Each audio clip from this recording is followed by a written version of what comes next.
너무나 잘 알고 있는 말씀입니다. 또 많이 들었던 말씀이고요. 그래서 여러분께서도 이 말씀을 읽으셨을 때에 아마도 오늘 제목처럼 하나님의 일꾼에 대한 말씀이겠구나라고 미리 생각하셨을 거라고 생각합니다. 그래서 결론은 또 여름 시즌이 다가오니까 이제 하나님의 일을 열심히 하자 하는 거구나 이렇게라고 생각하실 수도 있을 겁니다. 그런데 오늘 본문의 2절의 말씀인 2장 1절부터 13절까지 보시면은 그 말씀의 초점이 우리가 예수님의 좋은 일꾼이 되어야 한다는 것을 강조하면서 하나님의 일을 열심히 하자라고 초점을 맞추어서 이야기하였다면은 우리가 읽었던 이 본문의 말씀은 하나님께서 부끄러울 것이 없는 일꾼으로 인정한 상태에서 시작하자라는 그런 것에서 오늘 본문의 말씀이 초점이 맞춰져 있고 또 2절의 말씀과 차이점이 좀 있는 겁니다. 그래서 오늘 말씀은 단순히 하나님의 일꾼이 되어야 한다는 것에서 한 발 더 나아가서 하나님 앞에서 부끄러울 것이 없는 일꾼으로 인정받았기에 더욱 주의 일을 감당하자라는 그 의미가 담겨져 있는 겁니다. 그래서 15절에서 보시면은 부끄러울 것이 없는 일꾼으로 인정된 자라고 말씀하고 계십니다.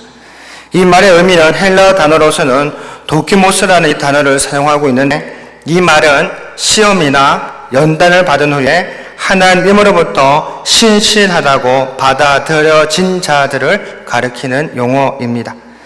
곧 온전히 하나님의 일꾼이 되었다고 하나님께서 인정하신 상태에서 이제는 우리가 잠깐 읽었던 이 15절 말씀처럼 자신을 하나님 앞에 드리기를 힘쓸 수 있어야 한다는 것으로 우리가 말씀하십니다. 그래서 오늘 본문의 이 말씀을 또 소제목으로 한번 삼아 본다면 이렇습니다. 자신을 하나님 앞에 드리기를 힘쓰자라고 말할 수 있습니다. 우리 한번 따라해 보셨으면 좋겠습니다. 나를 하나님 앞에 드리기를 힘쓰자. 나를 하나님 앞에 드리기를 힘쓰자. 이 제목 가지고 또 이런 소제목과 이런 주제를 가지고 잠시 말씀을 나누고자 합니다. 그런데 여러분, 저와 여러분이 이제 부끄러울 것이 없는 하나님의 일꾼으로서 하나님께 인정받았다는 것은 전적으로 하나님의 은혜입니다. 여러분, 하나님 앞에 서 있는 사람들 중에 부끄러울 것이 없는 사람이 어디에 있겠습니까? 허물투성이고 시설투성인 것이 우리들의 삶입니다. 나름대로 열심히 무엇인가를 해보려고 해도 결과적으로는 일의 성과는 있을는지 몰라도 사람과의 관계에서는 상처를 줄 수 있는 게 우리들이라는 것이죠. 그럼에도 불구하고 하나님께서는 저와 여러분이 하나님의 일을 열심히 하고 있는 그 마음의 중심을 보시고 그래 열심히 하고 있구나 라고 말씀하시면서 저와 여러분을 부끄러울 것이 없는 일꾼으로 인정해 주신 것입니다. 날씨가 너무 더워서 열대야로 잠을 설쳐서 피곤하지만 그래도 새벽을 깨우시는 그 열심, 또 일주일의 중간쯤인 이 수요일에 예배의 자리로 나온 여러분의 열심을 우리 하나님께서 보시고 인정해 주신다는 말씀입니다. 그리고 어떻게 하든지 하나님과의 영적인 끈을 놓치지 않기 위하여 날마다 부르짖는 여러분의 열심을 보시고 하나님께서 긍휼히 여겨 주시는 것입니다. 마치 죄인된 우리가 예수 그리스도의 십자가를 믿음으로 의인이라 칭함을 받은 것처럼 말입니다. 이것이 바로 하나님의 은혜입니다. 그렇기 때문에 부끄러울 것이 없는 일꾼으로 인정받은 은혜를 힘입어 이제는 나를 하나님 앞에 드리기를 힘쓰는 그 노력이 우리에게 필요하다는 것입니다. 오늘 본 말씀 15절 하반절의 말씀 우리가 보셨습니다마는 나를 하나님 앞에 드림에 있어서 어떻게 해야 되느냐? 힘쓰라고 우리에게 말씀하고 있는 것을 볼 수 있습니다. 힘쓰란 말은 어떤 의미일까요? 말씀 그대로 그 뜻 그대로 노력해라는 의미가 있겠죠. 애를 좀 쓰라는 이야기입니다. 곧 나 자신을 하나님 앞에 드릴 수 있도록 노력하고 애쓰고 힘써야 한다는 것을 우리에게 강조하고 있는 말씀입니다. 우리의 모든 것을 그냥 하나님께만 맡기기만 하고 노력하지 않는다면 그것은 참으로 하나님께 맡겼다라고 말할 수는 없습니다. 모든 문제를 하나님께 맡겨놓기만 하고 넉넉히 지내고 있다면 그것은 하나님께서 은혜 베푸심에 대하여 잘 알지 못하는 것입니다. 하나님께서는 우리에게 은혜를 베푸실 때에는 전적인 하나님의 마음에 달려있지만은 때로는 우리들의 의지를 보시고 그 의지를 통하여 하나님께서 일하기 시작하시는 겁니다. 그래서 우리는 하나님께 나를 드릴 수 있도록 의지를 갖고 노력하고 애를 써야만 하는 거죠. 그 노력하고 애쓴다는 표현이 어쩌면 피곤한 몸을 이끌고 이 자리에 나오신 것을 의미할 수도 있습니다. 왜냐하면 이 자리에 오기까지 얼마나 여러분의 마음을 스스로 달리셨고 혹은 자녀들, 손주들 때로는 다른 많은 일들이 있음에도 불구하고 이 예배의 자리에 오기 위해서 그 모든 것을 다 해놓고 부지런히 맞춰놓고 오늘하고 얼마나 수고가 많으셨습니까? 하나님께 나를 드릴 수 있도록 하기 위해 이러한 노력들이 반드시 필요한 것입니다. 그런 모든 의지까지도 결국에서는 하나님께서 주신 것임을 저와 여러분이 먼저 확신하실 수 있기를 바랍니다. 하나님께서 그런 마음과 생각을 주시지 않는다면 어찌 연약한 우리가 우리들만의 의지를 갖고 이 자리에 와 있을 수 있겠습니까? 이 모든 것에 하나님의 도우심이 없으시면 불가능합니다. 나 자신을 하나님께 드리고자 하는 의지도 하나님께서 주셔야만 가능한데 오늘 본문에서는 나 자신을 하나님께 드리기 위해서 해야 할 일들에 대하여 구체적으로 말씀하시면서 이 말씀을 근거로 하여 나를 하나님께 드리기 위한 세부적인 조건들이 무엇인가에 대해서 발견하고 또 말씀하고 계심을 우리가 알 수 있습니다. 그래서 오늘 본 말씀을 중심으로 하여서 하나님께서 우리에게 원하시는 삶, 내 자신을 하나님께 드리기 위한 어떤 조건들과 어떤 자세를 취해야 할지를 먼저 살펴볼 수 있어야 할 것 같습니다. 첫째로는 나를 하나님께 드린다는 것은 망령되고 헛된 말을 버리는 일을 하는 겁니다. 우리 16절 말씀을 한번 읽어볼까요? 16절입니다. 16절 시작.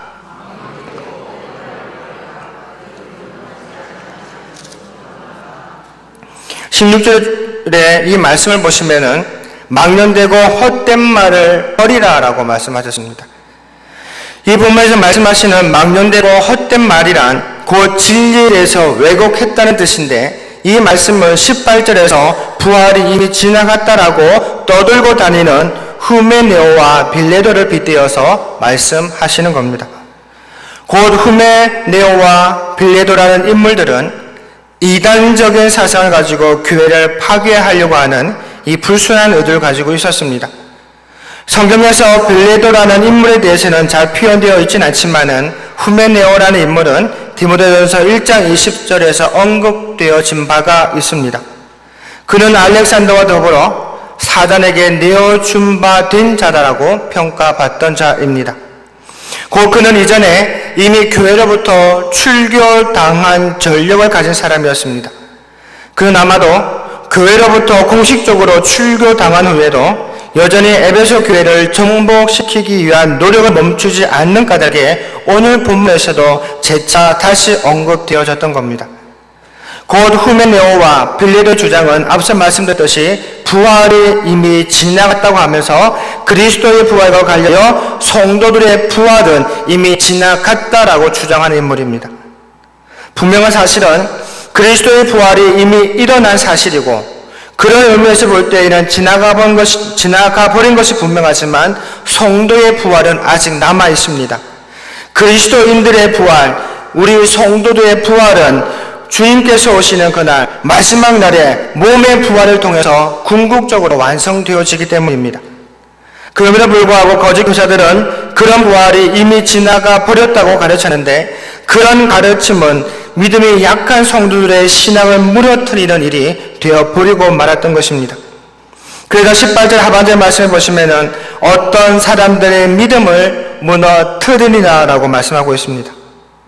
이렇듯 이단적인 사상의 말은 믿음이 약한 성도들을 넘어뜨리게 하는 그 죄를 낳게 됩니다. 이단의 위력이 얼마나 큰지 17절 말씀을 보면은 그들의 말은 악성 종양 퍼져 나감이다라고 말하고 있고, 또 14절 말씀에서 보시면은 이단의 논쟁은 유익이 하나도 없고 도리어 듣는 자들을 망하게 한다라고 평가하고 있습니다. 그만큼 이단 사상이 침투해졌을 때에 악 영향은 이루 말할 수 없는 그 위험이 있음을 우리에게 교훈해 주고 있는 겁니다. 여러분께서도 아시는 바와 같이 요즘 이단의 활동이 무척 심해져 가고 있습니다. 그런데 그 이단의 활동이 점점 치밀해져 가고 있다는 사실 여러분도 아실 겁니다.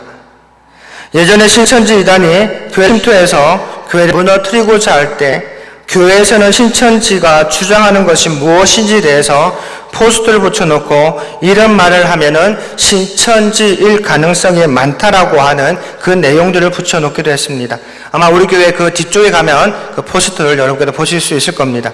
그런데 요즘은 신천지들이 그러한 사실을 알게 되어져서 교회에서 이런 말을 한다, 신천지는 이렇게 분별한다라는 그 내용이 적혀져 있는 것을 보면서 알게 되어지면서 교회에 붙어있는 이 이단 분별법의 이 문구들을 이제는 사용하지 않는다고 이야기합니다.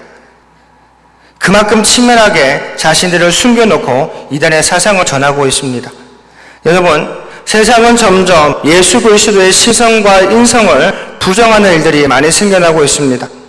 교회 안에서도 예수님의 신성과 인성에 관하여 중요하게 언급되지 않고 말씀이 선포되어지는 경우들도 간혹 있습니다.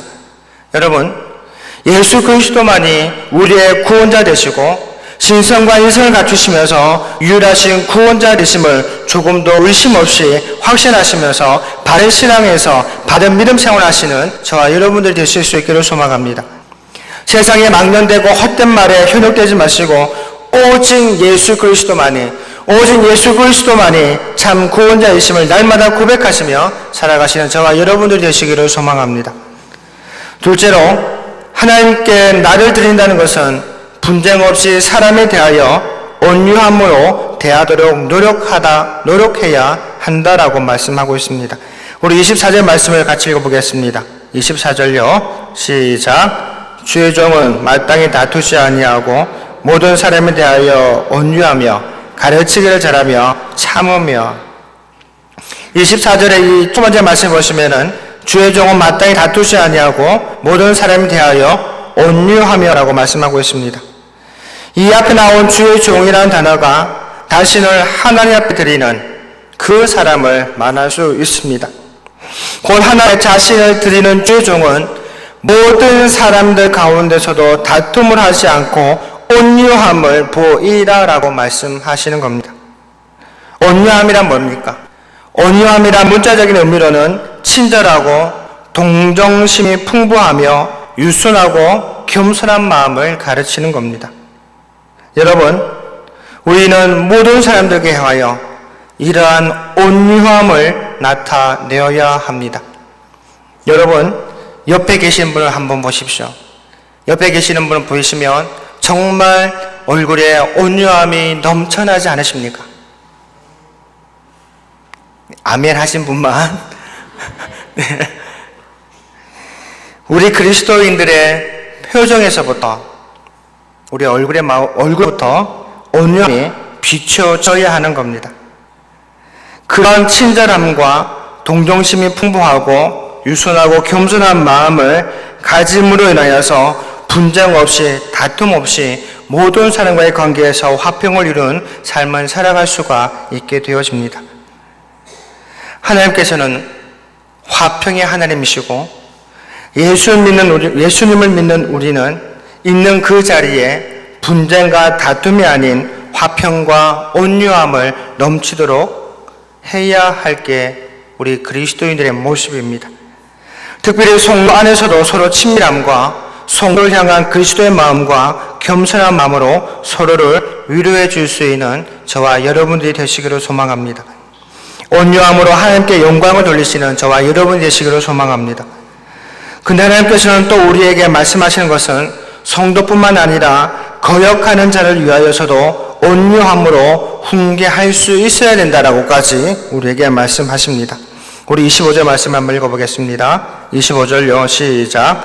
거역하는 자를 온유함으로 훈계할지니 혹 하나님이 그들에게 회개함을 주사 진리를 알게 하실까 하며, 25절 초반절 말씀에도 보시면 거역한 자를 온유함으로 훈계할지니라고 말씀하셨습니다. 여기서 거역하는 자들이 누구인가에 대해서 여러 가지의 그 해석이 있지만은 이 본문의 근거에서 볼 때에는 거짓 교사들과 그들에게 영향받은 그 모든 사람들을 가리키는 것으로 볼 수 있습니다. 여러분 한번 생각해 보시기 바랍니다. 지금 거짓 교사들과 거짓 교사들로 인하여서 또 그 거짓 교사들로 인하여 나쁜 영향을 받은 이들 때문에 지금 교회가 시끄럽습니다. 많은 이들이 상처를 받았습니다. 그런데 그런 사람들을 대할 때에 온유함으로 대할 수 있습니까? 온유함으로 훈계하라고 우리에게 말씀하고 계시다는 겁니다. 온유함을 유지하는 것도 버거운데 그 온유함으로 더 나아가 훈계까지 같이 하라고 우리에게 말씀하고 계시는 겁니다. 잘못된 사상과 잘못된 가치관, 잘못된 습관들을 가지고 있는 이들에게 온유함으로 바로 가르치라고 말씀하고 있습니다.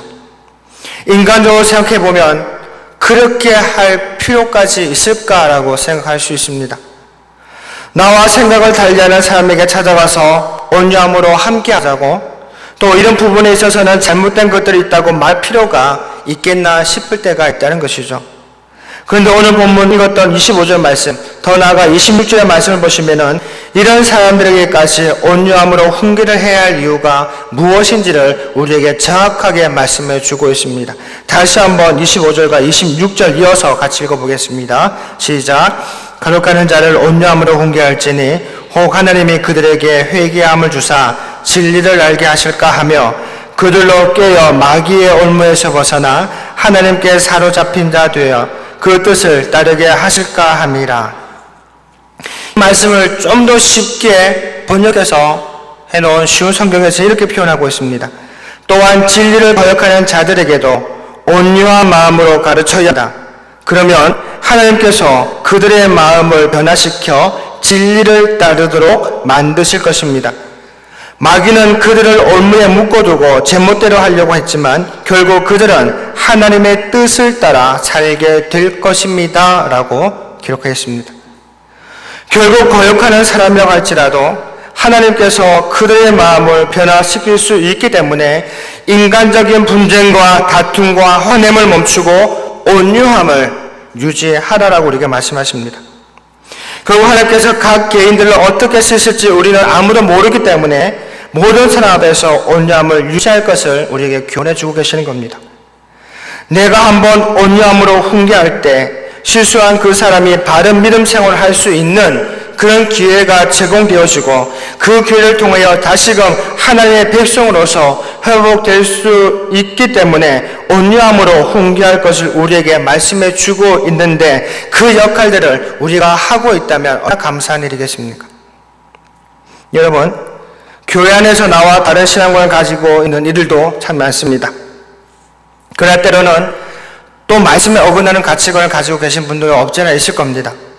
그런 경우에도 그리스도의 온유한 마음으로 훈계하여 바른 길로 인도하면 정말 우리 하나님께서 얼마나 기뻐하실까요? 저와 여러분이 온유한 마음을 가지고 나와 다른 이들 혹은 잘못된 성경관을 가지고 있는 이들에게도 바른 성경관으로 훈계하여서 하나님의 동력자로서 서로 협력하며 살아가시는 저와 여러분들이 되시기를 소망합니다. 그런데 이러한 거역한 사람들에 대하여 온유함의 훈계는 다른 사람을 위하여서 필요도 하지만 결국 나에게도 영적인 깨달음을 주시는 유익이 있습니다. 갈라디아서 6장 1절 말씀에 이렇게 얘기하십니다. 형제들아, 사람이 만일 무슨 범죄한 일이 드러나거든 신령한 너희는 온유한 심령으로 그러한 자를 바로잡고, 그 이후의 말씀, 너 자신을 살펴보아 너도 시험을 받을까 두려워하라라고 말씀하셨습니다. 무슨 말씀입니까? 다른 사람들의 실수와 다른 사람들 보면서 나 자신도 살펴서 나 자신도 다른 사람들처럼 이단에 혹은 잘못된 성경 가치관에 빠지지 않도록 경계하도록 하기 위한 그 목적이 있다라고 말씀하시는 것이죠. 여러분, 성경을 가만히 보시면 성경에서 하시는 모든 말씀이 내게 유익이 되도록 하시는 말씀이 참으로 많습니다. 다른 사람의 이야기가 아니라 다른 사람의 이야기를 통해서 내가 바로 세워져 가야 한다는 것을 우리에게 가르쳐주는 경우도 참으로 많다는 것입니다. 그러므로 여러분, 다른 사람들의 잘못을 정죄하고 비판하기 전에 나 자신의 삶을 살펴볼 줄 알고 모든 일에 온유함을 유지하면서 바른 가치관을 전달해 줄 줄 아는 저와 여러분이 되시기를 소망합니다. 그런데요, 사실 이러한 온유함을 갖기 위해서는 사실 훈련이 필요합니다. 영적인 훈련이 없이는 이러한 온유함을 소유할 수가 없습니다. 여러분, 온유함으로 인정받고 하나님의 사람으로서 쓰임받기 위해 하나님께서 사용하신 대표적인 인물이 누구이겠습니까? 생각나신 분이 있으십니까? 우리가 알고 있는 모세입니다. 민수기 12장 3절 말씀을 보시면은 이 사람 모세는 온유함이 지면의 모든 사람보다 승하다라고 기록하셨습니다. 물론 모세의 온유함도 처음부터 그렇게 온유함을 유지했던 것은 아닙니다. 젊었을 때에는 혈기도 부렸을 것이고 또 정의감에 불타서 애굽 사람을 죽이기도 했던 인물입니다. 그럼에도 불구하고 노년에 모세가 온유함에 지면의 모든 사람보다 승하다라고 평가받을 수 있었던 것은 그만큼 하나님 앞에서 연단받고 훈련을 많이 받았다는 이야기입니다. 하나님 앞에서 인격의 다듬어짐에 관한 특별한 훈련들을 모세는 많이 받았습니다. 한때는 애굽의 왕자의 신분에서 목동의 신부로 낮아지는 그 과정에서 얼마나 많은 마음의 훈련들을 많이 했겠습니까? 그러한 혹독한 성품의 훈련을 받게 되었을 때 모세는 온유함의 대표 인물이 될 수가 있었습니다. 여러분, 하나님께서 저와 여러분을 온유함으로 훈련시키실 때에 그것이 오히려 우리에게 은혜임을 여러분 기억하시길 바랍니다. 때로는 그 훈련이 어려울 수 있습니다. 여러분 생각해 보십시오. 훈련이 어디 쉽습니까? 그리고 이 훈련이 육체적인 훈련이 아니라 우리의 마음에 대한 훈련이고 우리의 영적인 관한 훈련이고 또 우리의 그 성품이 깎아 내려가는 그 아픔의 훈련들입니다. 쉽지는 않습니다. 내 성품 천성이라 그러죠. 그 천성이라고 쉽게 불려지는 그 성품을 다듬다는 거 쉽지는 않습니다. 혹독한 훈련이 있어야 합니다. 혹독한 훈련과 또 어려운 가운데서도 극복해 나고자 하는 그 갈망들이 있어야지만이 우리는 하나님의 성품을 담아갈 수 있을 뿐만 아니라 온유함을 유지하고 배워갈 수가 있습니다. 그런데 우리 하나님께서는 참 좋으신 분입니다. 우리 하나님께 참 좋으신 분이에요.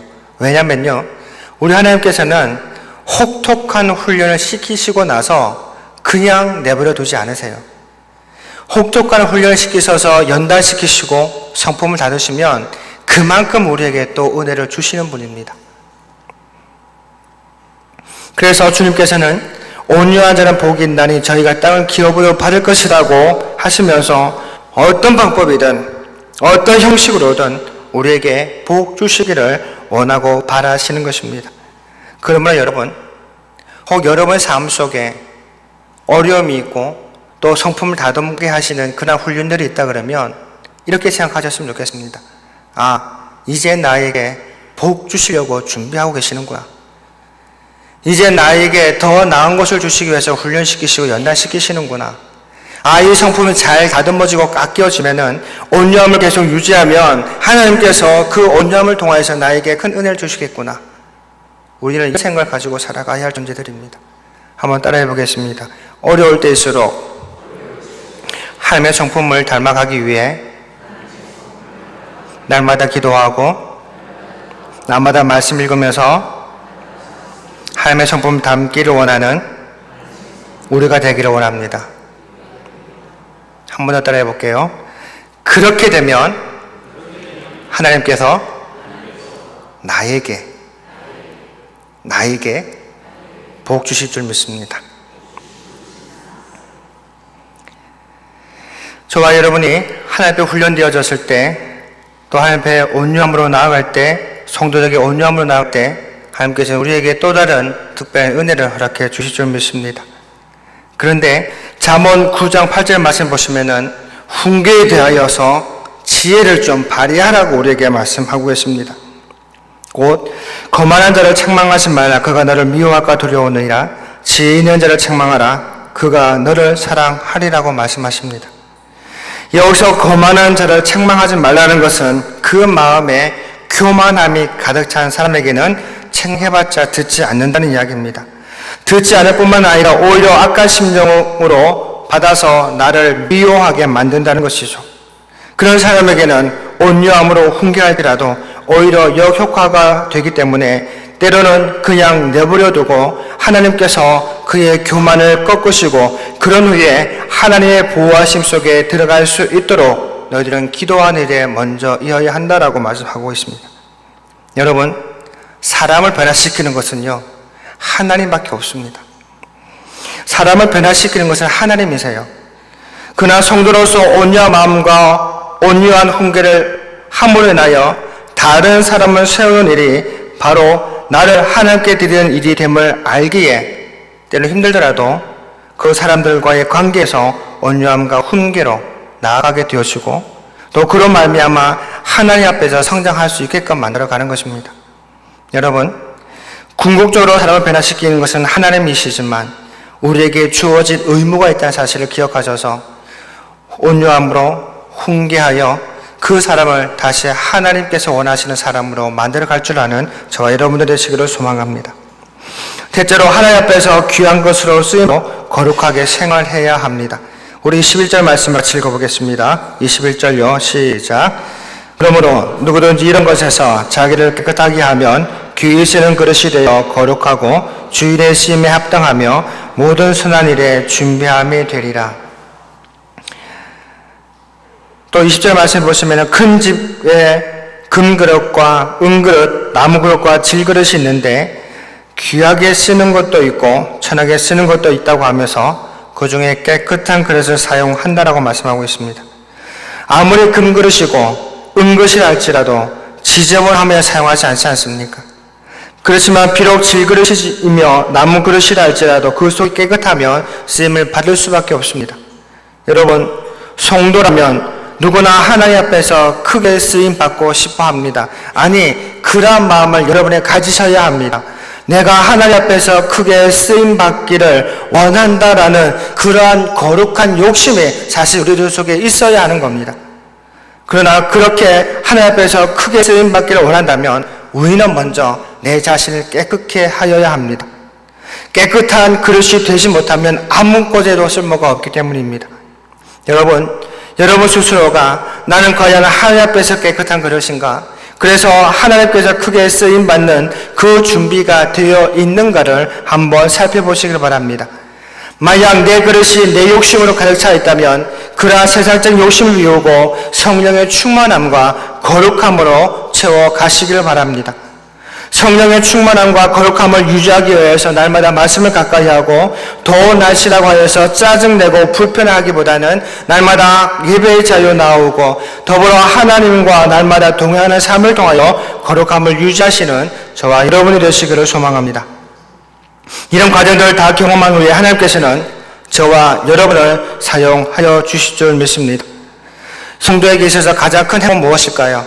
성도에게 있어서 가장 큰 행복은 하나님께서 나를 선한 목적으로 사용하실 때 내가 하나님 앞에서 쓰임받게 될 때에 가장 행복한 존재가 되는 줄 믿습니다. 하나님께서 여러분을 어떻게 사용하실지 우리들은 정확히 알 수는 없지만 작은 일이든 큰 일이든 하나님 앞에 거룩하게 쓰임받는 저와 여러분들이 다 되시기를 소망합니다. 말씀을 맺겠습니다. 저와 여러분은 하나님께 부끄러울 것이 없는 일꾼으로 인정받은 사람들입니다. 그 믿음을 기초로 하나님 앞에 내 자신을 드리기를 힘쓰시는 저와 여러분들이 되시기를 바랍니다. 그 헛되고 망령된 말을 버리는 것으로서 이단의 유혹에 넘어가지 않도록 항상 노력하시며 또 사람은 하나님께서 변화시킨다는 사실을 인정하고 항상 온유함으로 사람을 대하고 거룩한 그릇으로 쓰임받기 위해서 그리고 큰 일꾼들이 되어지기 위하여서 영적인 거룩함을 계속 유지하고 살아가시는 저와 여러분이 되시기를 주의 이름으로 축원합니다. 기도하겠습니다. 살아계신 하나님 아버지 감사합니다. 수요일 맞이하여 주 앞에 예배를 드렸고 말씀을 전했습니다. 하나님, 말씀을 전할 때든지 아니면 여러 상황과 형편들 속에 있든지 간에 하나님이 드러나게 하여 주시옵소서. 말씀 속에 하나님이 드러나기를 원합니다. 이 말씀, 선포된 이 말씀이 사람의 교훈이거나 사람의 가르침이거나 사람의 예의범절이 아니라 하나님께서 드러나시는 말씀이 되어지게 하여 주시고 그 말씀을 듣는 우리 모두가 하나님의 중심으로 삶을 살아갈 수 있는 우리 모두가 되게 하여 주시옵소서. 하나님, 이제는 큰 일꾼을 쓰임받기를 원합니다. 그렇게 하기 위하여서 내 자신을 하나님께 드릴 수 있는 준비를 할 수 있도록 도와주시고 거룩함과 정결함으로 하나님께서 쓰시기에 반듯한 깨끗한 그릇이 되어져서 하나님께 크게 쓰임받을 수 있는 우리 모두가 되게 하여 주시옵소서. 감사드리며 예수님의 이름으로 기도드리옵나이다. 아멘. 찬송가 459장입니다.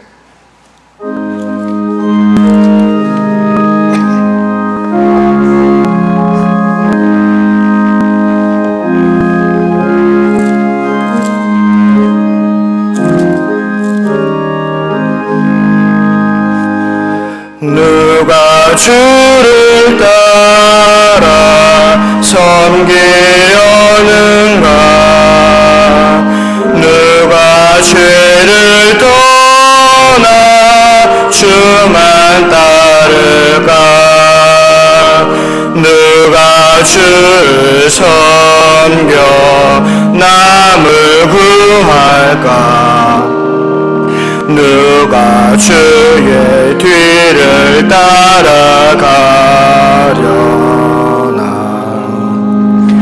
부르심을 받아 주의 은혜로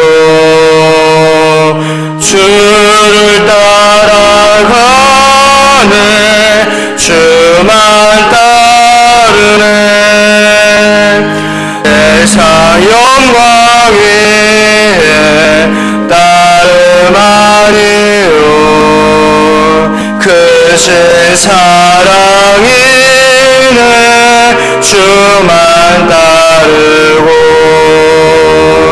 주가 내려주신 은혜 힘입어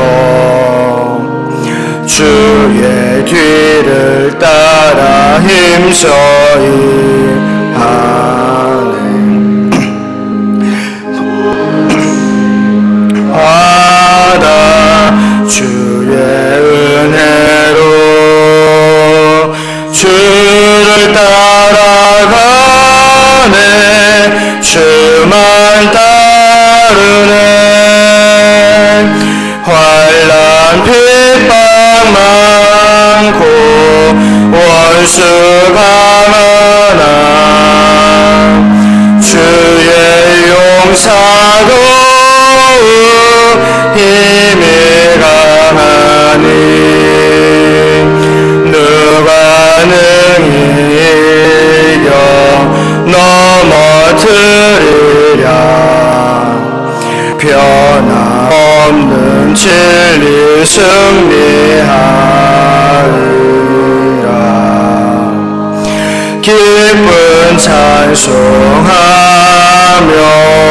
주의 은혜로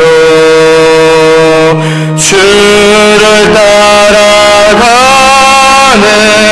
주만 따르네. 이제는 우리 주 예수 그리스도의 은혜와 하나님의 사랑하심과 성령의 교통하심이 이제는 하나님의 큰 일꾼이 되어주고 또 하나님께 쓰임받기를 원하여 거룩한 그릇이 되어지기를 준비하고 온유한 성품을 가지기를 원하며 예수 그리스도의 성품을 닮아 하나님 앞에 합당히 쓰기를 원하는 요새 모인 모두 주의 백성들을 위해 지금부터 영원토록 항상 함께 있을지어다. 아멘.